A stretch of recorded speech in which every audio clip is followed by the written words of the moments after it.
Bonjour et bienvenue pour une nouvelle émission de Conversations secrètes, aujourd'hui consacrée à un réalisateur américain.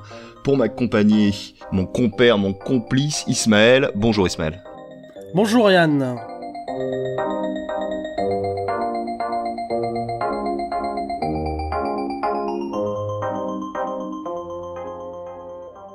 Avec déjà 3 films à son actif, il est l'un des secrets les mieux gardés du cinéma contemporain. Boudé aux États-Unis, il l'est aussi en France où aucun de ses films n'a atteint les salles obscures, le cercle grandissant de ses aficionados devant se contenter de la VOD ou du DVD pour se délecter de son cinéma de genre. On va vous l'avouer maintenant, c'est un cinéma face auquel il faut avoir l'estomac bien accroché. Don't be scared. I am a friend. You aren't. Damn you! You had no cause. If you want to question my morals, do it later. Aujourd'hui, certains l'auront compris, nous allons parler de S. Greg Zahler, cinéaste à la réputation grandissante, maître d'œuvre d'une filmographie brutale et imprégnée de cinéma de genre. Même si sa réputation enfle à mesure que ses films parviennent aux yeux des critiques et des cinéphiles, il est encore difficile aujourd'hui de brosser le portrait de Zahler. C'est un touche-à-tout talentueux, le natif de Miami a pris son temps avant de passer derrière la caméra, préférant peaufiner ses projets tout en travaillant comme cuistot pour assurer ses arrières. On le connaît musicien, avec des groupes de métal sous le pseudo de César, et on retrouve son nom accolé à 5 romans, dont 3 sont édités en France d'ailleurs chez Gallmeister. Côté ciné, il aurait été chef opérateur et aura livré en parallèle une 40aine de scénarios à Hollywood, certains rachetés par des stars hollywoodiennes comme DiCaprio, d'autres tardant à passer le cap, comme ce projet en attente avec Park Chan-wook. Enfin, on l'a vu participer à la remise sous presse en 2015 de Fangoria, historique magazine américain consacré aux films de genre et d'épouvante, en compagnie de son producteur et ami Dallas Saunier. C'est peut-être d'ailleurs à la lumière de cette dernière activité qu'il convient de définir une partie de son style. Qu'est-ce que tu en penses, Ismaël ? Bah oui, Zahler, c'est vraiment, une sorte de geek, un fan de la culture populaire, aussi bien la musique, les comics, le cinéma, de genre comme tu as dit, mais aussi classique, l'écriture. Alors, il se contente pas d'être un fan et spectateur inactif, mais il passe vraiment le pas. Et pour finalement comprendre ce qu'il aime, il se met à pied d'œuvre, apprend la musique, écrit des romans, écrit des scénarios. Donc les films, les scénarios de ces films sont en partie écrits par lui. Certaines chansons magnifiques qu'on écoutera peut-être un peu plus tard dans l'émission sont écrites par lui. Donc il met vraiment la main à la pâte. Et une autre dimension, il faudra pas l'oublier puisqu'on va en reparler sans doute, mais il y a aussi les jeux vidéo, c'est vraiment la culture populaire au sens large, et on verra comment même narrativement les jeux vidéo influencent ces films, l'écriture de ces films. Donc oui, cette activité, ce vibrionnisme de Zahler influence beaucoup son cinéma.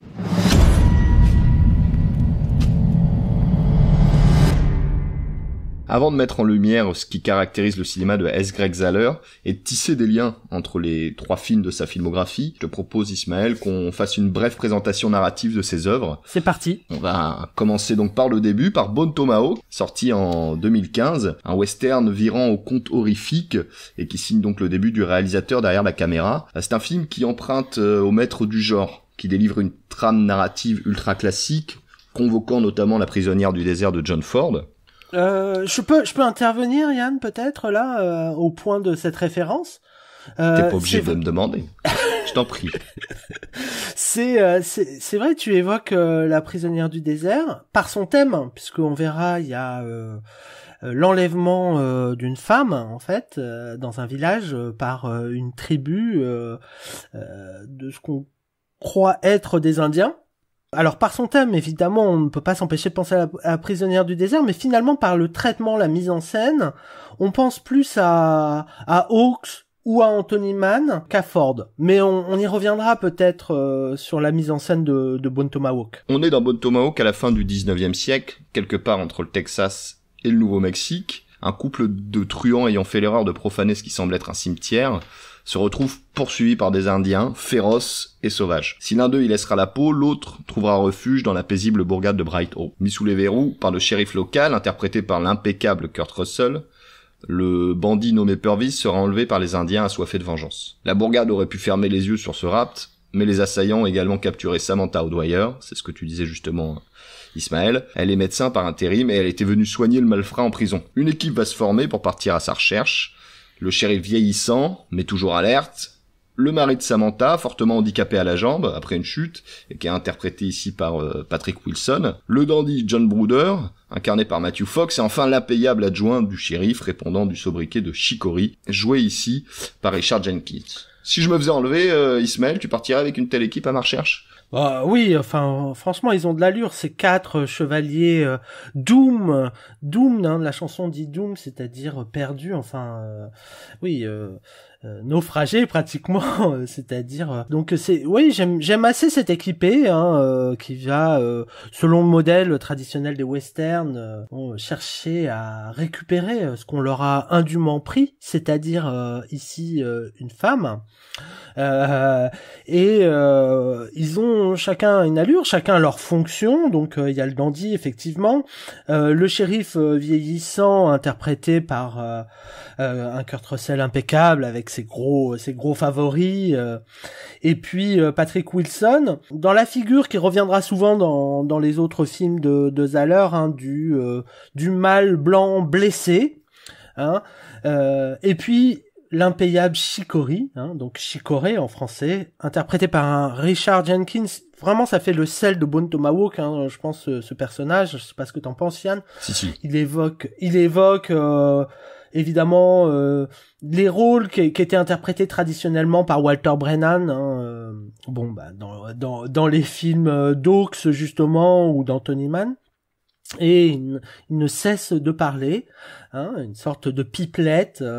On a l'impression qu'il parle pour rien dire, mais en fait, ses interventions laissent à penser, toujours très poétique, laissent à penser. Donc un personnage essentiel. Et donc toute cette équipée que tu as très bien décrit, après un voyage harassant, secoué par de mauvaises rencontres et la santé déclinante de O'Dwyer, le quatuor donc arrive à proximité du village des Indiens troglodytes, et c'est ici que la violence du film se déploie et que nos héros vont être confrontés à la barbarie.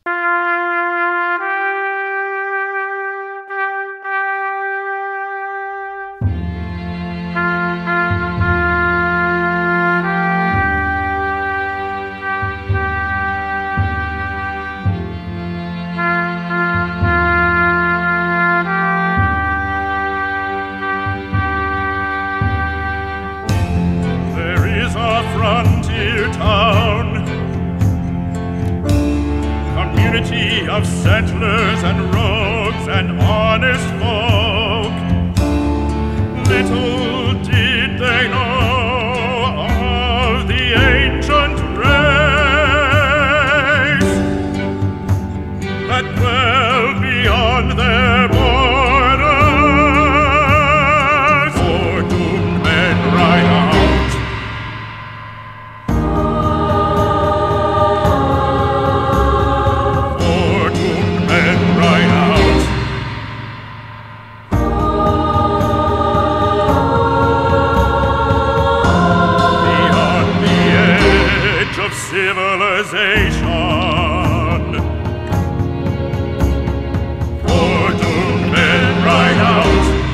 Oui, nous venons d'entendre donc Foredoomed Men Ride Out, une chanson écrite par Zahler et son complice Herriot, et qui est la chanson du générique de fin de Bone Tomahawk. Une chanson vraiment étonnante, qui rappelle évidemment les ballades, comme par exemple dans L'Homme de la Plaine, ces ballades qu'on entend au générique et qui introduisent un peu comme un chœur le film qu'on va voir, en introduisant, en donnant les linéaments du scénario du film qu'on va découvrir. Là, c'est à la fin du film, et ça reprend l'histoire un peu comme une légende qu'on chanterait après que le film soit terminé. La voix du chanteur est vraiment particulière, il y a ce côté un peu presque opéra de Brecht et Kurt Weill, très expressionniste, et à la fois très classique et très expressionniste. Et je pense que cette musique dit bien l'essence même du cinéma de Zahler, quelque chose qui donne un mélange curieux et fascinant. Poursuivons, si tu le veux bien, Ismaël, notre survol narratif des films de Zahler, avec Brawl in Cell Block 99, baptisé Section 99 en France, et qui est sorti en 2017. Le film débute sur une pénible journée dans la vie de Bradley Thomas, notre héros, qui est un massif ancien boxeur et qui vient coup sur coup de se faire licencier et d'apprendre que sa femme voyait un autre homme depuis quelques mois. Le couple, interprété par Vince Vaughn et Jennifer Carpenter, se promet de recoller les morceaux et de fonder une famille. Après une ellipse de 18 mois, nous retrouvons Bradley qui a contacté son ancien boss dealer pour faire de la livraison de cam. L'horizon s'est éclairci, la maison délabrée a laissé place à un lieu de vie plus cossu et Jennifer Carpenter, tout du moins son personnage, attend l'enfant tant désiré. C'est bien entendu ici que les choses se gâtent. Bradley, embarqué dans une affaire avec des Mexicains qu'il aurait préféré décliner, se fait arrêter et emprisonner pour 7 ans. Alors qu'il s'apprêtait à sagement purger sa peine, il sera contraint de faire valoir ses talents d'ancien boxeur. En effet, le boss du cartel mexicain cherchera à se venger en le menaçant de tuer son bébé à naître s'il n'assassine pas un détenu de la prison de haute sécurité dans laquelle il doit se faire transférer. Encore une fois, la violence se fait plus forte à mesure que le film avance et Bradley fera tout pour sauver sa famille et laver son honneur. Oui, bah alors là c'est vraiment Brawl, Brawl in Cell Block 99, c'est toujours cette beauté des titres de Zahler, hein, et d'ailleurs il dit lui-même que ces titres, il les trouve en premier, et puis après il essaye d'écrire un scénario, je trouve ça très beau, à la hauteur de la beauté de ces titres, hein, la beauté évocatoire de ces titres, hein, donc Bone Tomahawk, la hache en os, donc Brawl, donc bagarre dans le quartier de haute sécurité 99, et puis Drag the Cold Concrete, traîner sur le bitume. Bon, bref, pour Brawl que tu viens de si justement résumer, il y a vraiment cette dimension, c'est peut-être des trois films celui qui évoque le plus en termes de structure narrative les jeux vidéo, où on voit un homme ordinaire, donc au départ, Bradley, petit à petit s'enfoncer dans une sorte de descente aux enfers, et qui par palier, par niveau, qui passe un par un. Donc à un moment il passe d'une maison à une autre, plus cossue, mais après il y a une autre descente avec une première prison qui est comme un palier avec des couleurs spécifiques, plutôt vertes et bleues, et puis un autre palier où il va plus loin à Red Leaf, plus sombre, et à la fin il y a le boss qu'il faut combattre vraiment à main nue, et les combats sont vraiment filmés comme ça, c'est-à-dire un peu comme comment s'appelait ce jeu vidéo où il y avait différentes, il y avait une Street Fighter. Voilà. Parce qu'il y a une autre référence à Street Fighter dans ce film, quand Bradley découvre que sa femme l'a trompé, il a une décharge comme ça d'adrénaline, il demande à sa femme de rentrer et il va casser à main nue la voiture. Donc toi t'es peut-être moins gamer que moi, mais moi j'ai beaucoup joué à Street Fighter dans mon enfance, et en fait mon niveau préféré à Street Fighter c'était celui-ci où en fait tu gagnais des points et il fallait réussir en un temps donné, 30 secondes je crois, réussir à désosser une voiture à main nue. Donc là, il y a vraiment une référence très spécifique à Street Fighter. Ah, j'avais pas vu cette référence. Moi, j'étais parti, puisque c'est quand même une scène qui est dès le commencement du film, enfin, dans l'exposition de l'intrigue qu'on va voir, comme une scène qui était vouée à montrer d'abord la puissance physique du héros, Bradley, qui sous ses airs un peu ramolli, un peu Shrek mou, en fait est un monstre de force et de puissance, et puis aussi cette volonté, alors qu'il vient d'apprendre qu'il est cocu, bon, ça c'est aussi une figure enfin bref, on en reparlera tout à l'heure, du rapport entre les hommes et les femmes, mais alors qu'il vient d'apprendre une nouvelle qui le blesse dans sa virilité, il s'en prend finalement comme un gentleman à une voiture, plutôt que de s'en prendre à sa femme ou même à l'amant de sa femme. Donc il y avait aussi ce côté de défoulement, mais j'avais pas vu la référence qui me semble évidente maintenant à Street Fighter.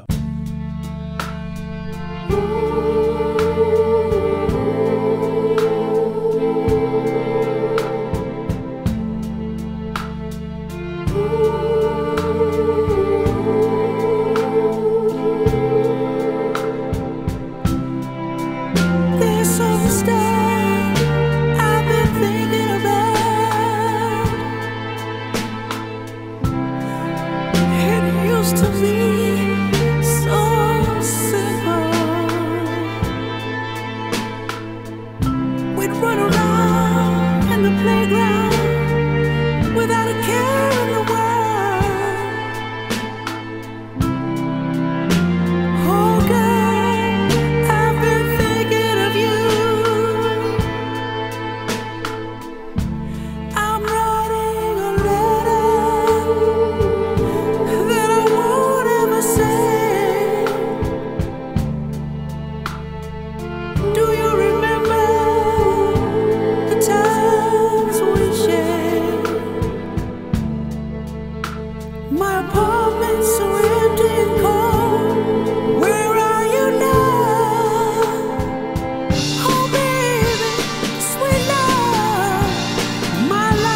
isn't what I wanted it to be.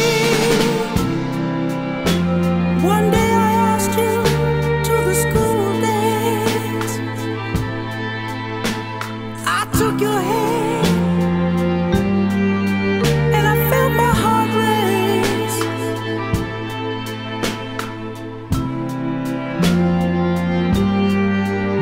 That was the beginning of us. I still have your love notes you wrote back then. I'm writing a letter that I won't ever send. Do you remember the times we shared? My apartment so empty, so cold.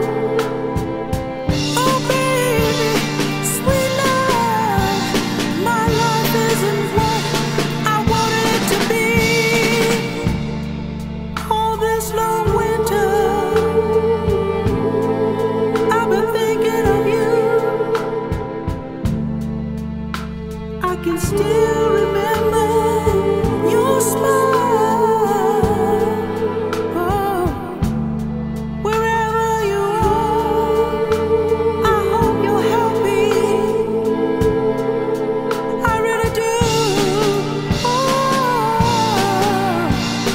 yesterday's my only tomorrow. Nous venons d'entendre The Letters That Won't Ever Be Sent de Butch Tavares, qui est la chanson du générique de fin, encore une fois, du film que nous venons d'évoquer, Brawl in Cell Block 99, deuxième long métrage de Zahler. Tout le film d'ailleurs est émaillé de ce type de chansons soul, suave, aussi un peu funk avec les OGs, et certaines chansons qu'il a écrit lui-même avec Jeff Herriott, encore une fois. Cette chanson est très belle. Dans Traîner sur le bitume, il y aura aussi ce type de ce genre de musique un peu soul et funk. Les paroles sont très importantes de cette chanson, hein, qu'on entend dans le film et qui est reprise au générique, hein. Cette lettre qui ne sera jamais envoyée. Le motif de la lettre qui apparaît dans Bone Tomahawk, hein, avec la lettre qu'envoie le mari de la O'Dwyer, hein, et qui veut ramener à sa femme, hein, qui a été enlevée par les Indiens. Et puis dans Brawl, évidemment, ce n'est plus des lettres mais des messages téléphoniques, très émouvants, hein, le film se termine là-dessus. Donc les paroles comme la musique sont toujours très signifiantes dans la bande originale, dans les chansons de la bande originale des films de Zahler. Voilà, alors passons, après ces considérations, Yann, à Traîner sur le bitume. Oui, le dernier film en date de S. Craig Zahler, peut-être également le plus sage, en tout cas en apparence. On y retrouve de nouveau Vince Vaughn, qui est ici accompagné de Mel Gibson. Tous deux incarnent des flics à l'ancienne, peu enclins à s'adapter, à changer leur manière de concevoir leur profession. Brett Ridgeman et Anthony Luzaretti, c'est leur nom, vont aller trop loin et se faire suspendre à la suite d'une arrestation jugée trop musclée. Mis au banc et montré du doigt, parce qu'une vidéo de leur méthode douteuse fait le tour des médias, les deux compères vont s'enfoncer dans un dangereux engrenage et basculer dans la criminalité. En parallèle, le film suit le personnage d'Henry Jones, interprété par Tory Kittles, un jeune black fraîchement sorti de prison. Pour extirper sa mère et son frère de la misère, il décide de vite replonger.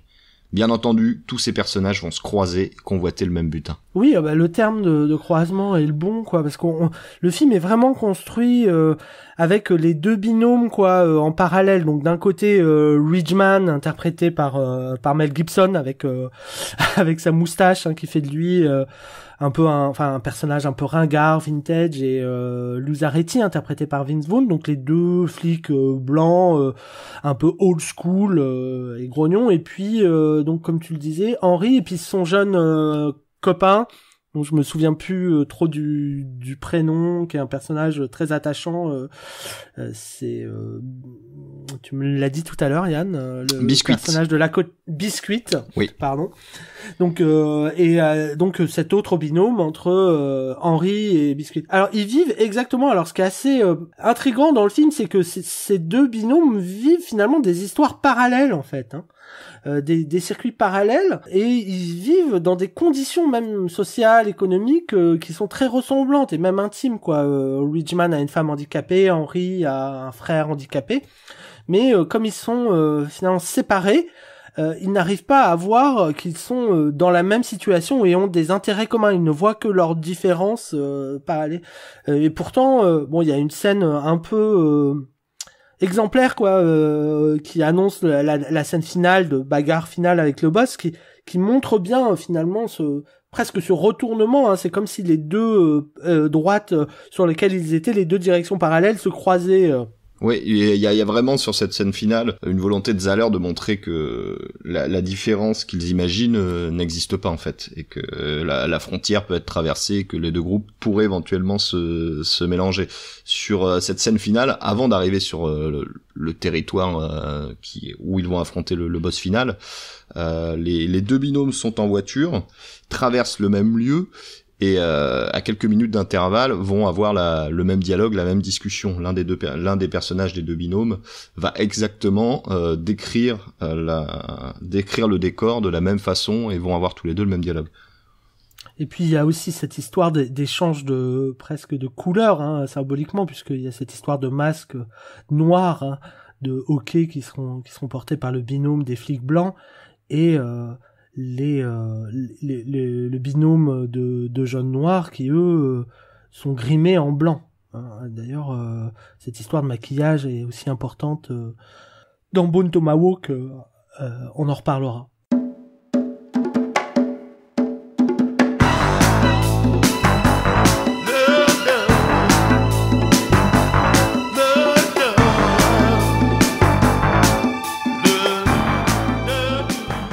Vous êtes toujours à l'écoute de Conversations secrètes et de cette émission consacrée à S. Greg Zahler.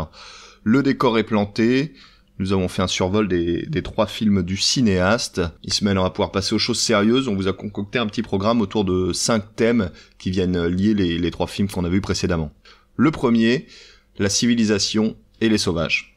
Oui, bon, avant de parler de civilisation et sauvage, je voudrais revenir sur les moustachus, et parce que j'ai dit que les moustachus étaient ringards.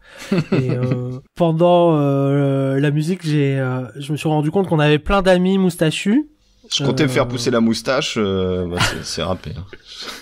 Non, bon, disons que c'est un symbole quand même de virilité. Et venons-en à notre thème, la civilisation et les sauvages. Bon, qu'est-ce que c'est que la civilisation chez Zahler? Civilisation sauvage, c'est bon. Qu'est-ce que c'est que la civilisation chez Zahler? C'est d'abord la construction d'une famille. Une civilisation, c'est toujours un homme blessé finalement. On construit des civilisations qu'à partir du moment où on a, si on en croit certains livres, qu'on a tué le Père Tout-Puissant, hein, qui agit selon son bon vouloir et ses pulsions. Donc ce qu'on appelle finalement la sauvagerie, c'est quand il y a un mâle tout puissant qui règne sur tout le monde, sans justice, et c'est effectivement ce qu'on verra un peu dans Bone Tomahawk. La civilisation, c'est l'acceptation du mâle de placer sa virilité ailleurs que dans le champ de la brutalité, mais dans le champ de la parole donnée, de l'honneur, de la dignité. Donc c'est le village de Bright Hope, la figure de Kurt Russell dans Bone Tomahawk. C'est aussi ce que fait difficilement O'Dwyer, hein, le vacher dans Bone Tomahawk, dans une scène très très belle au départ, hein, où il est blessé à la cheville. Donc ça c'est très important dans le cinéma de Zahler, hein, l'homme ordinaire, hein, civilisé entre guillemets, hein, évidemment, hein, est blessé. Il doit renoncer à une certaine forme de virilité, ou en tout cas l'adapter à la vie conjugale et à la vie en commun. Donc O'Dwyer, blessé sur son canapé, s'ennuie un peu, se sent un peu comme James Stewart dans Fenêtre sur cour, un peu phagocyté par la présence féminine de sa femme, qui d'ailleurs il y a une scène d'amour où on la voit sur lui en train de prendre les choses en main, et lui c'est presque drôle, se sent complètement perdu par la montée de cette jouissance féminine qui ne contrôle plus, quoi. Donc il demande à reprendre la position normale du missionnaire pour reprendre un peu les choses en main, mais les événements finalement l'obligeront à prendre les choses en main, puisque comme tu l'as dit dans la présentation, cette femme va être enlevée et lui va devoir aller la chercher comme un chevalier servant et restaurer sa virilité par cet acte de bravoure. Donc voilà un peu comment sont plantées les choses chez Zahler. Ça sera ce schéma sera plus ou moins reconduit dans Brawl et plus ou moins également dans Traîner sur le bitume. Si on voit la femme de Ridgeman, de Mel Gibson, qui est à la fin, ou la mère de Henry, qui accède finalement à un bonheur grâce aux exploits de leur mari ou de leur fils. Oui, chez Zahler, il y a aussi quelque chose qui est important et qui représente la civilisation, c'est le cercle familial, le cocon familial. D'ailleurs, dans Brawl, le personnage de Vince Vaughn ne sera à l'aise qu'une fois que sa femme sera enceinte. Le couple est en déséquilibre avant d'avoir pu espérer un enfant, et on voit dès les premières minutes du film, le couple est en crise, notamment parce que ils avaient essayé de faire un premier enfant et ils avaient subi une fausse couche. Donc on voit assez bien chez Zahler l'importance que peut avoir la famille dans ces trois films. La famille, oui, alors on pourra dire que ce sont des valeurs très réactionnaires, mais en même temps chez Zahler, c'est toujours tourné pas simplement dans un cadre familial, sociologique, mais aussi comme l'amour, quoi, c'est-à-dire pouvoir, malgré cette difficulté inhérente à la vie conjugale, à la vie en société, ces renoncements qu'elle implique, se reproduire, faire un enfant, quoi. L'importance de l'enfant, on le verra dans Traîner sur le bitume dans une séquence hallucinante, magnifique, très très très très forte avec Jennifer Carpenter, et évidemment dans Brawl, avec Jennifer Carpenter encore qui est enceinte. Donc il y a ces valeurs, cette valeur de l'amour qui est très importante chez Zahler et qui pourrait sembler réactionnaire, mais on reviendra sur savoir si le cinéma de Zahler est réactionnaire ou pas. En tout cas, disons que il y a l'argent, la possession, la violence, et puis il y a l'amour. Et l'amour, qu'est-ce que c'est? C'est pouvoir finalement, ou la parole donnée, l'honneur, c'est pouvoir donner quelque chose qu'on n'a pas, mais qu'on le donne, de façon, inconditionnelle. Moi j'aime beaucoup la figure de Kurt Russell, qui finalement il est le shérif du village dans Bone Tomahawk. Sa femme lui dit mais finalement c'est pas tes affaires, reste là, tu prends des. Lui il dit non, c'est aussi ça l'amour, c'est pas un amour forcément direct, c'est aussi une responsabilité de la parole donnée. Ce qui n'est pas donné par ce que Zahler considère comme les sauvages. Et peut-être on peut justement... Oui, c'est ça, on a parlé de la civilisation, mais ce qui est important, c'est, dans le cinéma de Zahler, c'est son opposition à cette civilisation, comment elle s'oppose à la sauvagerie. Peut-être que les deux films de sa filmographie qui le montrent le mieux, ça va être Bone Tomahawk d'un côté, et son dernier film, Traîner sur le bitume. On a affaire dans Bone Tomahawk à une sauvagerie primitive, les natifs américains qui vont s'opposer un peu comme Astérix et Obélix à la création d'une civilisation catholique, une mission civilisatrice. Catholique peut-être pas, plutôt protestante d'ailleurs. Plutôt protestante, oui. En tout cas, une mission civilisatrice. Et de l'autre côté, d'Entraîner sur le bitume, on a une sauvagerie 2.0. On est à deux extrémités de la sauvagerie, mais qui fonctionne de manière un peu similaire. Oui, tout à fait. Alors, je sais pas si c'est des natifs américains, les troglodytes, ils sont pas définis comme ça parce que, il y a un Indien à un moment au début du film qui va dans le petit village de Bright Hope et qui leur dit: nous, les Indiens, on les considère pas comme des Indiens, ces troglodytes. C'est quelque chose d'autre, quoi. C'est vraiment le niveau ultime de la... Ouais, il y a quand même cette notion de territoire, en tout cas. C'est vrai, cette notion de territoire. Que les États-Unis doivent être civilisés, et on a comme une poche de sauvagerie qui vient leur éclater à la figure. C'est cela. Il y a toujours un moment où ça fonctionne pas. On a des bright hopes, des espérances, des grandes espérances, pour parler comme Dickens. On a des projets, mais il y a un moment où ça coince. Et ce qui coince, c'est cette grotte des troglodytes dans la civilisation, dans le plan parfait du bonheur que veut écrire l'Amérique. Et là, je te rejoins tout à fait. Ou même dans l'amour. Je veux dire, un moment dans sa lettre, sa fameuse lettre à sa femme Audoyeur, la compare à des collines, compare son corps à des collines, à un paysage de collines qu'il voit. Et ben justement, dans ces collines, il y a une grotte troglodyte et un peu monstrueuse, à l'intérieur duquel vit une tribu aux mœurs, comment dire, aux mœurs, indicible même presque. Indicible, ouais. Enfin, aux mœurs, oui, indicibles. D'ailleurs, ils sont hors langage. Ça, c'est très important. C'est-à-dire que ils n'ont. Alors, c'est là où on voit que c'est fantasmagorique, parce qu'il n'existe pas d'hommes qui soient hors langage, en fait. Mais ces hommes-là sont hors langage. Ils ne savent pas parler. Ils s'expriment. Ils sont finalement. Ils sont à la frontière entre l'animalité et l'humanité. Ils gardent une dimension de culte des morts, puisqu'ils ont une sorte de cimetière, et d'ailleurs qui a été profané au début, donc d'où la malédiction. Mais ils sont comme dans une pré-humanité, presque mythologique, où les femmes, alors justement, sont maltraitées, on leur crève les yeux, on les engrosse, c'est tout le contraire justement de la civilisation un peu plus romantique, de la concession de la virilité zalérienne, puisque là, on se sert de femmes juste comme une machine à reproduire de la chair qu'on engrosse de façon inconsidérée et sans doute plus ou moins incestueuse. Tu parlais aussi de la communicabilité, de la communication et de la parole chez les primitifs, mais c'est la même aussi dans Traîner sur le bitume, c'est-à-dire que les méchants au-dessus de la mêlée, ces sauvages un peu 2.0, refusent toute communication. C'est ça qui est intéressant. Refusent toute communication et aussi personnification. C'est-à-dire que les sauvages de Bone Tomahawk n'ont pas de nom, n'ont pas d'identité, n'ont pas de parole, n'ont pas de mots. Ils vont être représentés pareil dans Traîner sur le bitume. On le voit au générique, par exemple.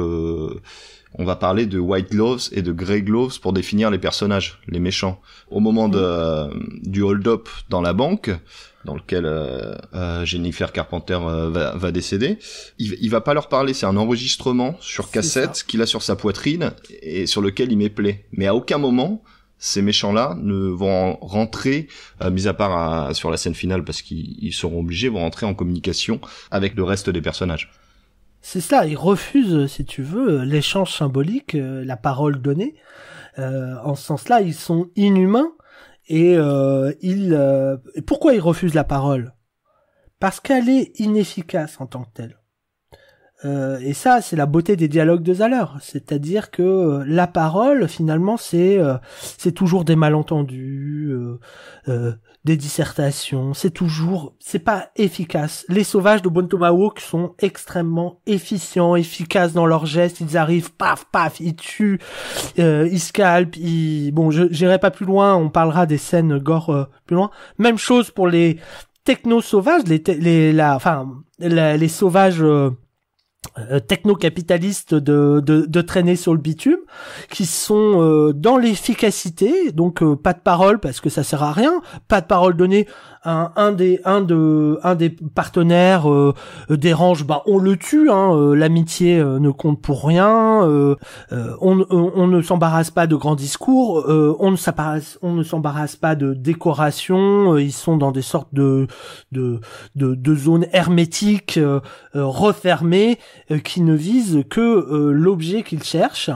Et en cela, ils sont sauvages parce que la civilisation, c'est justement cette perte, c'est-à-dire cette fonction fatigue du langage, où on parle, comme toi et moi, de choses inutiles comme la météo, le cinéma, mais les moustaches. Mais les techno-capitalistes, eux, vont directement à l'objet de façon assez froide et efficace, justement. Ils sont tout sauf des idiots. Et c'est cette intelligence, c'est contre cette intelligence que le cinéma de Zahler s'oppose. C'est vraiment ça, il s'oppose à cette forme d'intelligence et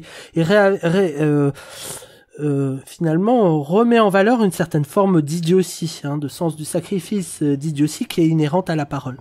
Something's going on in room 633 of that tan stucco. What? Hard to tell. Especially because apartment 633 doesn't even exist. How do you mean? Well, there's no door marked 633. There's no windows or a buzzer. No mail gets delivered there either. But it's there. This is sounding metaphysical. You got a tip on this? Yeah. My contact tells me that one Lorenz Vogelman is looking for an invisible residence. And 633 in this tan stucco is where he landed. Vogelman. I don't know that name. Well, he's not local. What line of work is he in? Distribution. Heroin, mostly. Large bundles.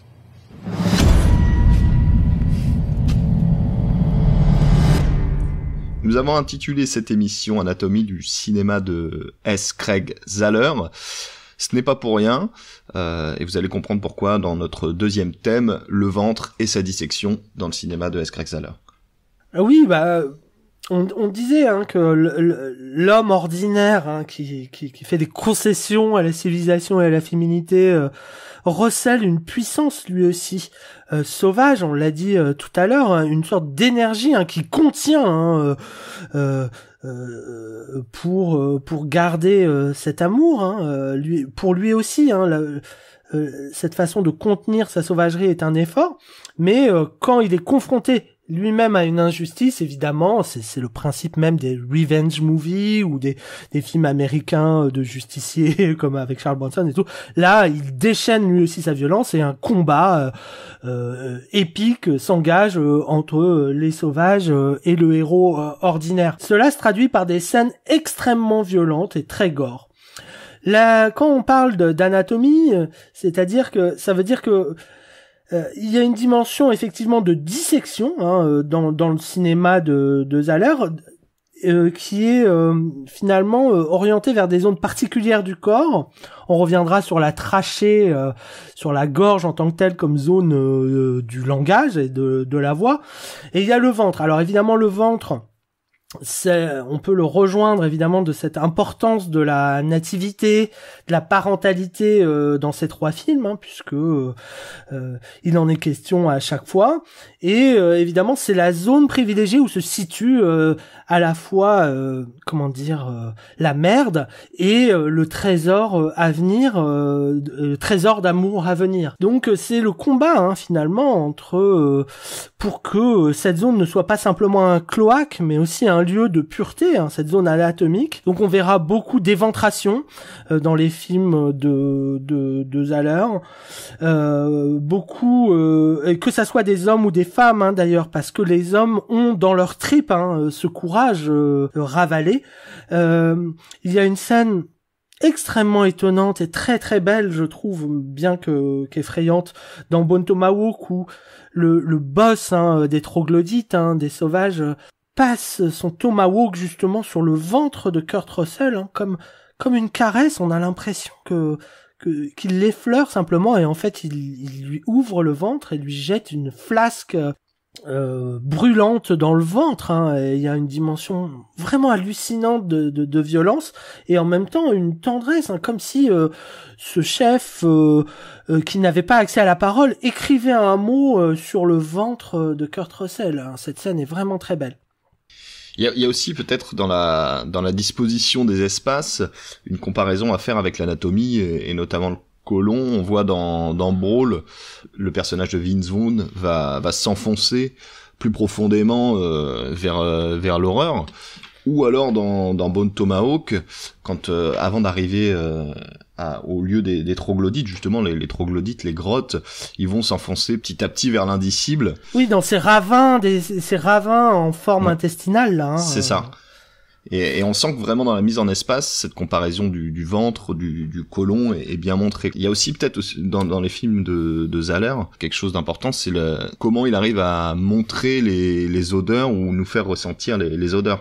D'entraîner sur le bitume, ça a donné lieu à une scène cocasse dans la voiture pendant que les deux protagonistes, la scène du sandwich qui est assez connue pour ceux qui ont vu le film et s'en souviennent, où Mel Gibson ne supporte pas l'odeur du sandwich de Vince Vaughn, ou alors dans Brawl, quand Vince Vaughn se fait entre guillemets punir, on va se retrouver dans une cellule où les toilettes n'ont pas été débouchées, dans une toilette pleine de merde, et on ressent très vite, enfin l'inconfort des personnages face à ces odeurs.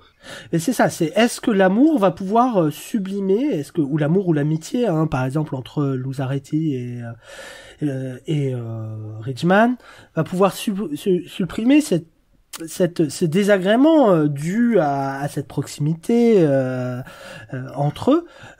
Pareil pour la conjugalité. Donc c'est vraiment ça justement l'amour et la civilisation, c'est d'arriver à transformer ces odeurs, toute cette perte inhérente au fonctionnement humain en trésor. Les sauvages, eux, sont dans une sorte de voie sans issue. La grotte le représente bien. La fin de Drag Across Concrete, c'est aussi une voie sans issue dans une zone industrielle.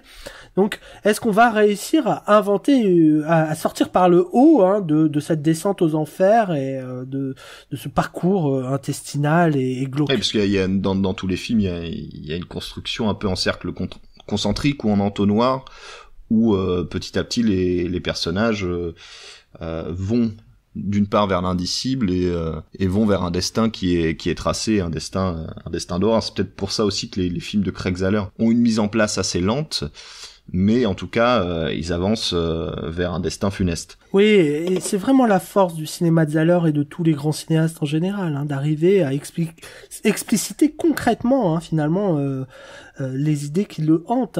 C'est que c'est pas simplement des grandes idées, c'est quelque chose d'explicite et d'étonnant. Ça se traduit dans les corps, dans les paysages, dans la mise en scène, dans la durée du plan. Donc c'est très beau pour ça. On l'a dit, S. Greg Zahler est aussi écrivain. Il écrit aussi beaucoup de scénarios. Ce n'est pas étonnant qu'on retrouve là un cinéaste du dialogue, mais aussi de la langue, de la trachée, une mise en opposition entre l'organe de la parole, et son écriture. Oui, la trachée, la gorge, quoi. C'est cet endroit où finalement le corps, comme un alambic, quoi.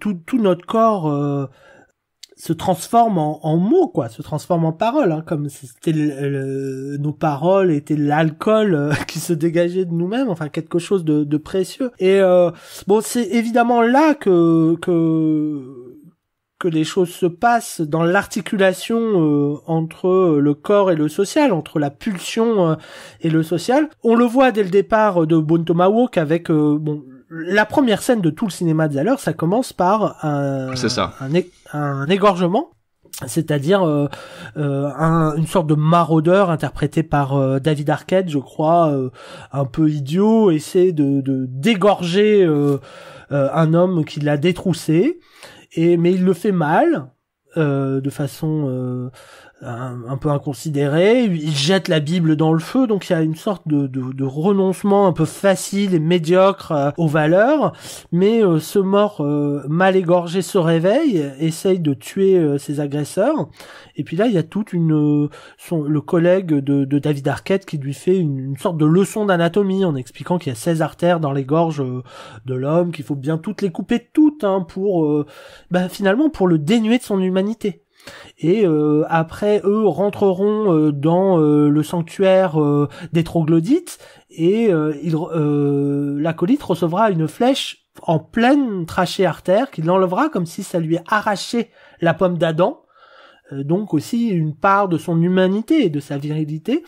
Donc c'est vraiment une fonction centrale de l'humanité, et puis on le voit bien, tu le disais tout à l'heure dans les odeurs de sandwich, mais c'est aussi les dialogues entre Luzaretti et Ridgeman, cette façon d'échanger, donc c'est toute la saveur et la tendresse des dialogues entre personnages qui est très belle chez Zahler. Oui, c'est un cinéaste du portrait aussi. Il arrive à bien peindre tous ses personnages. On l'a vu dans Bone Tomahawk avec ce quatuor, cette équipée sauvage, où en quelques mots, en quelques dialogues, on a tout compris des personnages, de leurs enjeux, de leur passé. Donc, il est très très fort pour ça.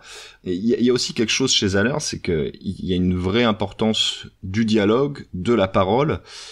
Mais il y a aussi quelque chose qui vient nous dire que ces paroles-là sont vaines. On voit la logorée de Chicory, alors qu'il est emprisonné, qu'il vit des horreurs. Il va parler des dresseurs de puces. Il va y avoir toute une discussion comme ça. Donc il y a un décalage entre la violence des choses qu'ils vivent et les dialogues qu'ils vont prononcer. Les paroles sont vaines, et seule la violence peut résoudre certains problèmes. Tous les films sont savoureux dialogues, mais ces dialogues-là nous mènent à une impasse, finalement. On a beau parler, à un moment donné, il faut prendre les armes. Voilà, enfin, je suis en partie d'accord avec toi, mais je dirais plutôt que les paroles restent vaines tant qu'elles ne sont pas adossées à des actes. C'est-à-dire que on peut parler, et puis il y a cette significativité de la parole, cette perte inhérente à la parole dont on a parlé tout à l'heure justement, mais il y a un moment où, prenons l'exemple de la lettre d'Odoyer que j'évoquais tout à l'heure, au début de son amour avec sa femme, il lui envoie une lettre très poétique où il se laisse aller à tout un développement lyrique sur elle. Elle lit cette lettre très souvent, elle le prend comme un poème. Lui, dans son vague souvenir, c'était une lettre qui communiquait des choses. Mais cette lettre va prendre une importance tout autre quand il va falloir être à la hauteur des mots qui ont été écrits par là. Et donc, c'est au nom de cette lettre qu'il prend avant de repartir dans l'expédition pour aller rechercher sa femme, qu'Odoyer fait sa chevauchée avec les 3 autres pour aller sauver sa femme. C'est-à-dire qu'il doit être à la hauteur de cette parole donnée. C'est-à-dire que les paroles sont vaines tant qu'on ne s'engage pas à les tenir, quoi. Et donc il y a un moment où il faut être à la hauteur de sa parole, quitte à en payer un prix très très très très fort. Donc voilà peut-être le statut de la parole chez Zahler, qu'on peut opposer finalement à tout un travail sur le son, qui est finalement une sorte de double de la parole, il y a tout un travail très fort sur le son dans les combats, de bruits organiques où on entend des bruits de chair ou des bruits de craquement d'os qui se cassent pendant les batailles. C'est quelque chose qui est comme le pendant de la parole. Il y a une sorte de tendresse, de promesse de la parole et de brutalité des faits, quoi, comme si c'était le prix à payer. Pour chaque mot, il y avait une conséquence sur les corps. Dear Samantha, I hope things are going good for you back in Bright Hope and that Doc Taylor is drinking less. I'm in Wyoming now.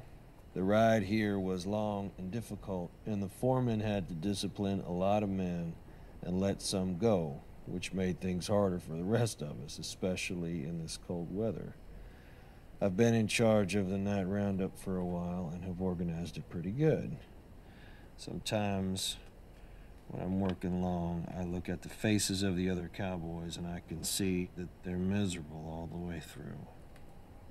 But since I met you, I don't get that feeling anymore like I used to.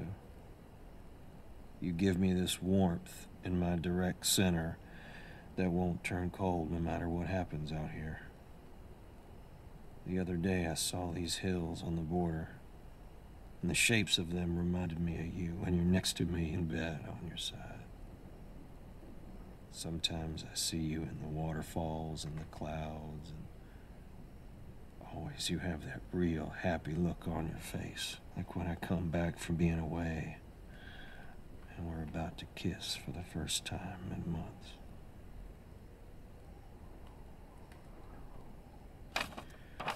Well, that ain't a poem. No, ma'am. Poursuivons notre analyse du cinéma de S. Greg Zahler avec un nouveau thème qu'on a intitulé Probabilité et techno-capitalisme. Bon, le titre du chapitre peut paraître un peu ronflant, probabilité et techno-capitalisme. On a l'impression d'être dans un essai universitaire, mais en fait non. Bon, on va faire, enfin, ça sera beaucoup plus trivial ce qu'on va dire.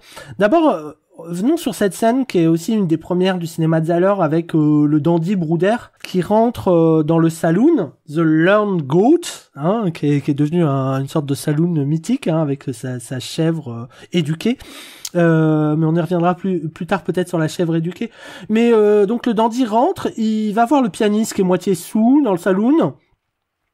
Et il lit la petite pancarte et il voit une chanson 3 cents. Pour avoir une chanson, 3 cents.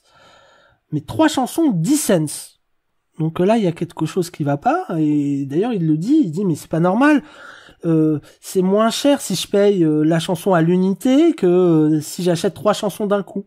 Et là, le pianiste dit, oui, mais c'est qu'au bout de la 3e chanson, je suis fatigué. Donc il faut payer cette fatigue.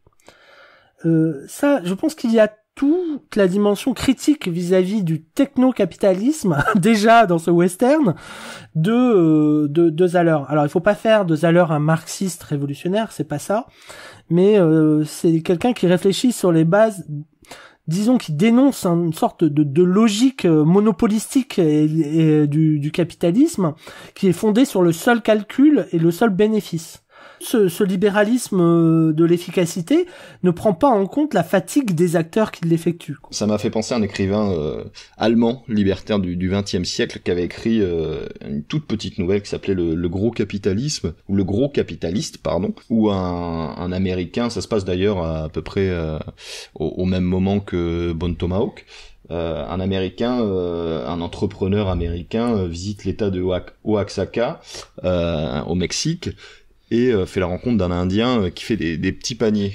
Lui, il voit une aubaine et se dit moi je vais rentrer aux États-Unis avec ces paniers, je vais faire fortune parce qu'ils valent rien. Il demande du coup à l'Indien d'en faire des 1000 et des 100 plus qu'il n'en a jamais fait.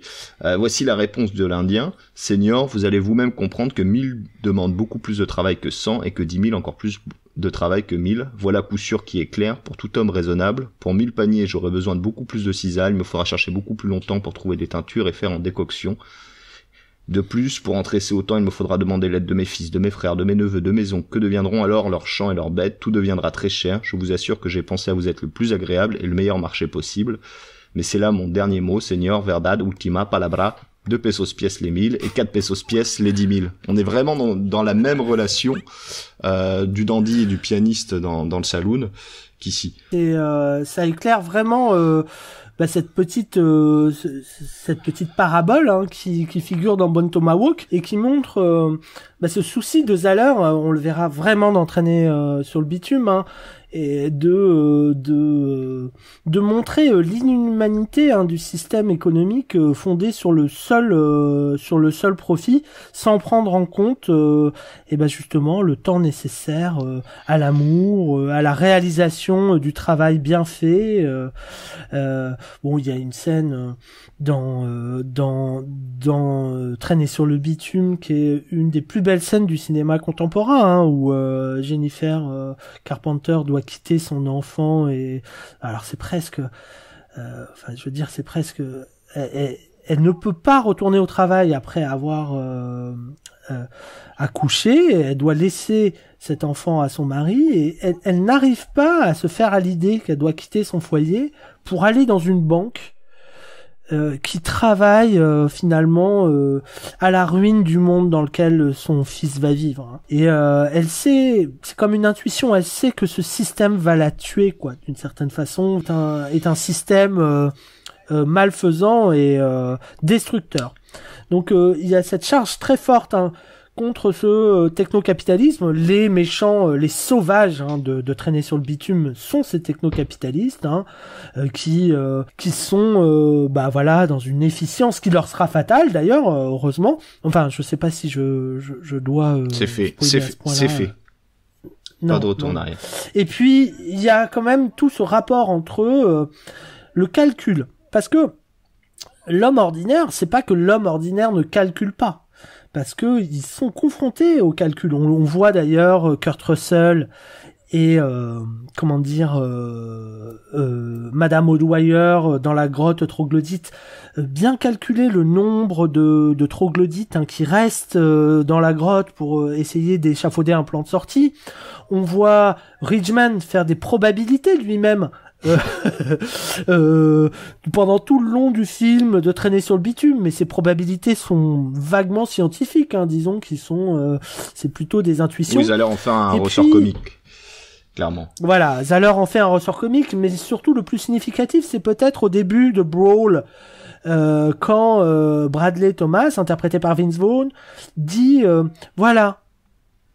à chaque fois, moi je suis pas chanceux, je suis pas un mec chanceux, à chaque fois que je prends un café, il y a 3 cafés devant moi, disons, il y en a un à la crème, un au lait, et puis un autre comme ça. Moi je veux toujours celui à la crème, et je tombe toujours sur celui au lait. Je tombe toujours sur celui au lait. Statistiquement c'est pas possible, et pourtant je tombe toujours sur celui au lait. Comment ça se fait que je perds à chaque fois ? Voilà ce que les gens ordinaires, globalement, mais je sais que tout ce qu'a d'ambigu cette expression un peu réactionnaire, mais ont en tout cas l'impression. C'est-à-dire que oui, il y a des statistiques qui nous disent que on a tant de pourcentage de chances de réussir, mais en fait, c'est toujours les mêmes personnes qui sont dans le pourcentage de chances qu'ils perdent. Donc en fait, c'est des statistiques en fait qui montrent une pseudo-objectivité, pseudo-égalité, mais qui en fait ne favorisent que les sauvages qui ne comptent et qui sacrifient finalement leur famille sur l'autel de l'efficacité et du profit. Oui, mais on le voit bien d'ailleurs sur traîner sur le bitume, les victimes des techno-capitalistes, ça va être ce que je vais qualifier ici de gens normaux, je sais pas si c'est bien utilisé, mais en tout cas, ils vont s'attaquer à une petite épicerie, une PME, ils vont tuer des employés de banque, ils vont s'attaquer à 2 flics, c'est-à-dire qu'ils viennent, et on en avait parlé dans une émission précédente, avec Pacte avec un tueur, mais ils viennent mettre à sac la civilisation et le monde commun. Ils font les poches de l'homme de la rue, c'est quoi. Ça. C'est comme ça c'est un peu ça. C'est assez bizarre. Et si on veut s'élever, il faut jouer le jeu. Il y a un espèce de parallèle, on le voit avec Ridgeman et Calvert, qui sont 2 anciens associés. En tant que flic, le personnage de Mel Gibson et son patron, l'un s'est élevé et pas l'autre. Ouais, alors ça c'est toute la thématique. Il y a toujours un moment dans le cinéma, dans les films de Zahler, où il y a quelqu'un qui dit mais vous êtes des idiots, quoi. C'est toute la en s'adressant aux héros, quoi. Très bien, vous faites les héros, mais vous êtes des idiots au bout du compte parce que le prix à payer est trop élevé. Et Ridgeman, le dialogue de Ridgeman et de Calvert, interprété par Don Johnson, c'est un peu ça. C'est mais pourquoi t'es resté à être un flic de la rue ? Pourquoi t'as pas voulu évoluer ? Ou Madame O'Dwyer qui dit à Kurt Russell mais pourquoi vous êtes venu, vous êtes pas intelligent, ou Udo Kier qui dit dans Brawl si cet enfant avait eu des parents intelligents on n'en serait pas là. Donc il y a toujours cette idiotie parce qu'à un moment il ne calcule plus, il paye le prix des héros. c'est ça le principe d'un héros, c'est qu'ils jouent le jeu du pari, ils ne sont plus dans le calcul froid, et ils se donnent tout entier. Alors c'est aussi un peu l'ambiguïté politique, hein. Zahler a pu être taxé par certains critiques, hein, de réactionnaire trumpiste, parce que c'est toujours le même principe. Je veux dire, on voit bien quelle fonction a cette sauvagerie. C'est qu'elle légitime la violence des gens ordinaires. Et on voit bien que aux États-Unis, contrairement en principe en Europe, la violence légitime n'est pas simplement dévolue à l'État, mais aussi aux gens ordinaires qui s'estiment, qui refont finalement l'Amérique à chaque fois, qui réinventent finalement le bonheur à chaque fois dès qu'ils sont confrontés à ce qu'ils considèrent comme des sauvages. Donc il y a une limite politique. Alors, est-ce qu'il faut penser que Zahler est un trumpiste réactionnaire ? Je ne pense pas. En fait, il prend cette figure de l'homme ordinaire comme un ressort narratif et civilisationnel extrêmement efficace dans le cinéma américain et politiquement, je veux dire, voilà, on a vu ce qu'a été le mandat de Trump, qui est toujours très prégnant. Il le prend, mais je pense pas qu'il le valide, quoi. Il en montre aussi les limites. Je pense pas que ça soit un cinéma de la militance, ça soit, c'est plus, voilà, il en prend acte et c'est sûr que ces héros sont beaucoup plus ambigus, comme maintenant on s'aperçoit.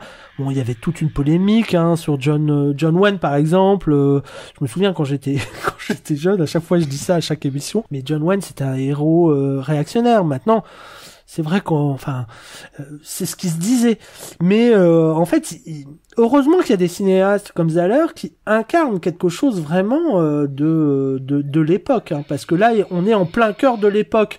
Si on veut comprendre, par exemple, la prise du Capitole, telle qu'on a pu la voir tous stupéfaits à la fin du mandat de Trump, regardons Zahler. Hein. C'est vraiment...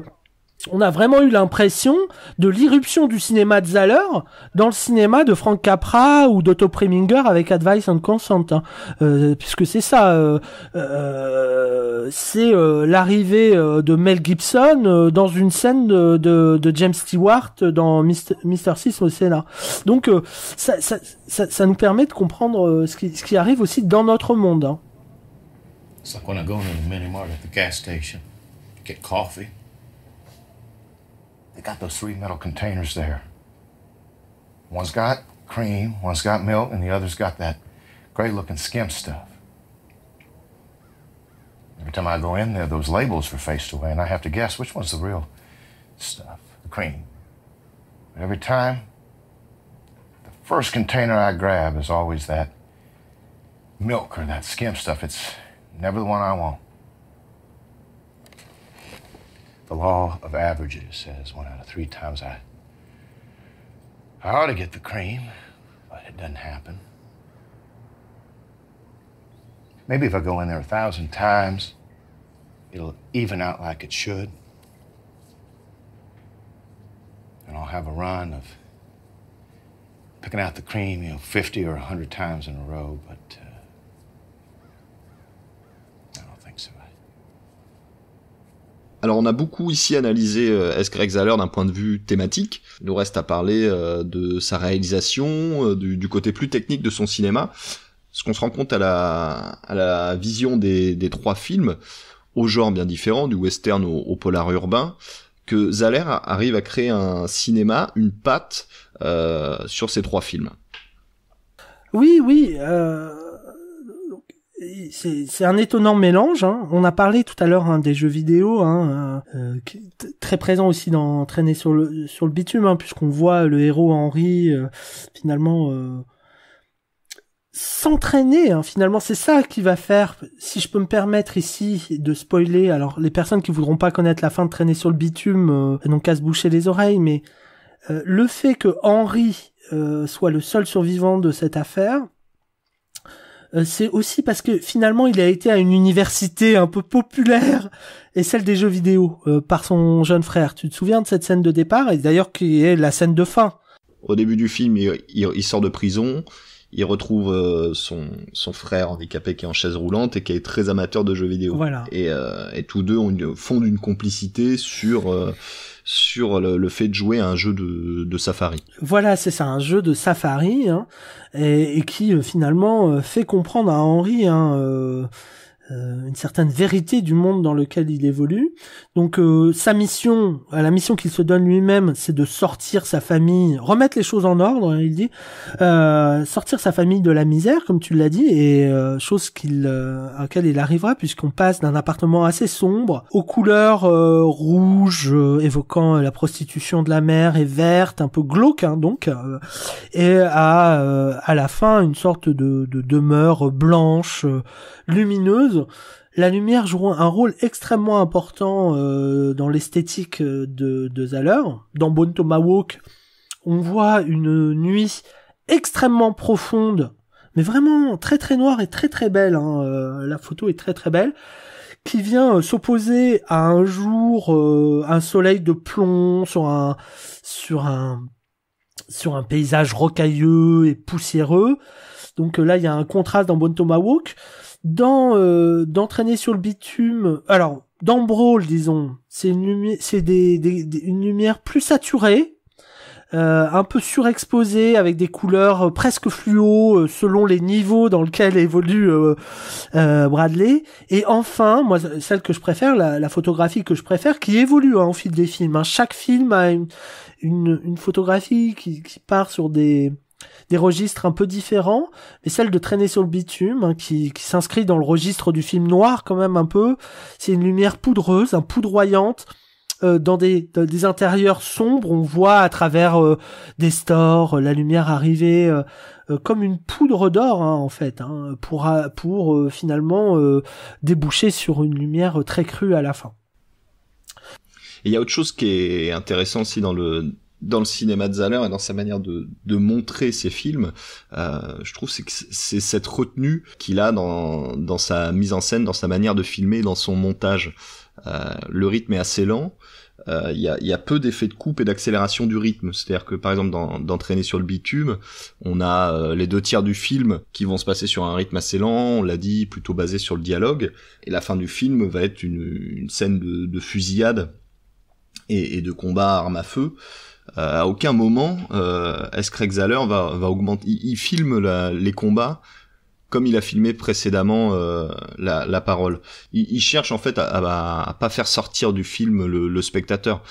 J'en veux pour preuve aussi l'utilisation de la musique qui accompagne d'ailleurs ce podcast, la musique de S. Craig Zahler, qui est assez fine et pas démonstrative du tout.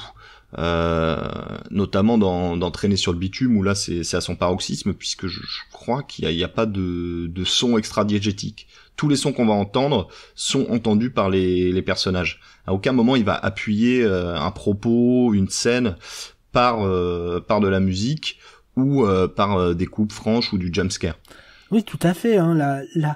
La force des actions et la violence des actions est d'autant plus impressionnante qu'elle s'inscrit dans une durée presque, voilà, une durée d'un plan montage interdit, quoi. C'est pas des scènes très surcoupées, mais au contraire, on voit par exemple cette scène dans Traîner sur le bitume qui est très impressionnante, où on voit justement cet employé de banque lancé par ces sauvages techno-capitalistes, comme on les appelle nous, vers le binôme Ridgeman-Musareti. On la voit traverser à 4 pattes toute l'immensité du plan, hein, qui sont transformés d'ailleurs cette femme ordinaire en monstre, elle aussi, enfin pas en monstre mais en danger. Et donc il y a chez lui ce surgissement de la violence qui est inattendu, parce qu'il survient dans un plan qui est en lui-même très lent, hein, comme si on était inscrit dans l'ordinarité des choses, quoi. Et ça survient de façon presque anodine, comme une caresse, comme la caresse dont je parlais tout à l'heure.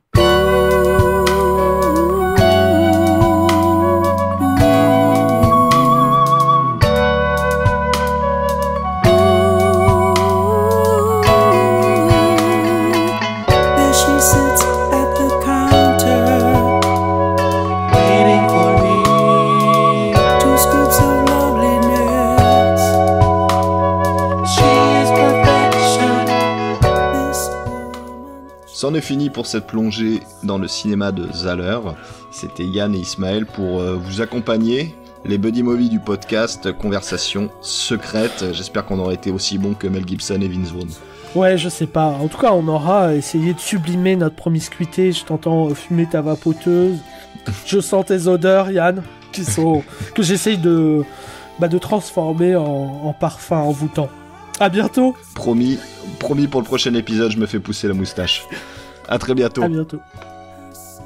Et vous pouvez nous retrouver sur les réseaux sociaux et sur toutes les plateformes de podcast. On avait oublié de dire ça. J'allais le dire. À très bientôt.